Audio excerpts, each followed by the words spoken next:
हमारे नेता तेजस्वी जी और राष्ट्रीय जनता दल समेत तमाम इंडिया गठबंधन के लोग लगातार कई वर्षों से चुनाव आयोग से आग्रह करते आ रहे थे कि बैलेट पेपर के माध्यम से भारत में चुनाव, चूँकि मशीन के युग में ईवीएम पर भरोसा करने लायक नहीं है।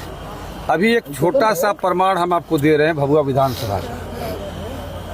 बैलेट पेपर में जो पोस्टल बैलेट पेपर था 1400 कुछ मत थे, जिसमें हमको प्राप्त हुए 592 मत, लगभग आधे मत अकेले हमको प्राप्त हुए। भारतीय जनता पार्टी को 300 कुछ मत प्राप्त हुए। तो पोस्टल बैलेट के हिसाब से तो हम जीते हुए उम्मीदवार हैं। ईवीएम पर हम लोग तो पहले से भरोसा नहीं करते थे। हमारी बात, हमारे नेताओं की बात चुनाव आयोग नहीं मान रहा है, तो हम आशंका पहले भी जाहिर कर रहे थे और अब भी जाहिर करते हैं कि बड़े पैमाने पर ईवीएम के साथ कहीं न कहीं छेड़छाड़ हुआ है। और पूरे बिहार का, भभुआ कैमूर जिला समेत पूरे बिहार का जो चुनाव परिणाम आ रहे हैं, निश्चित रूप में वह विश्वास के लायक नहीं है।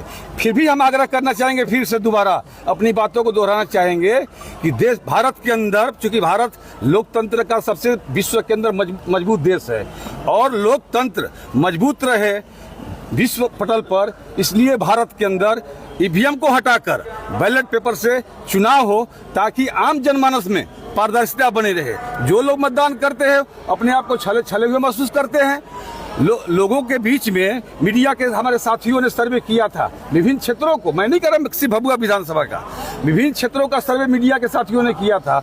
और उसके बाद जो परिणाम दिखे थे, जो जनता के बीच से जो आवाज आई थी, उससे साफ जाहिर हुआ था कि नहीं, महागठबंधन का यहाँ प्रत्याशी भारी मतों के अंतर से आगे है। और जब रिजल्ट होता है तो 20 से 25 हजार का अंतर भारतीय जनता पार्टी से राजद पीछे रहता है, ये कतई विश्वास करने योग्य नहीं है। इसलिए आपके चैनल के माध्यम से हम फिर से चुनाव आयोग से आग्रह करना चाहेंगे कि अगर भारत को संवैधानिक राष्ट्र के रूप में रखना है तो चुनाव आयोग इस पर पहल करे, चुनाव आयोग ध्यान दे। और आने वाले समय में जब भारत के लोगों की मांग है, भारत के तमाम राजनीतिक दल की मांग है भारतीय जनता पार्टी को छोड़कर, उसके बाद ही चुनाव आयोग को ईवीएम से भी चुनाव कराने के पीछे क्या मंशा है, ये हम लोग के समझ से परे है। जो भी लोग जीते हैं शुभकामना है, लेकिन हम समझते हैं कि लोकतंत्र धीरे धीरे भारत में समाप्ति की ओर जा रहा है।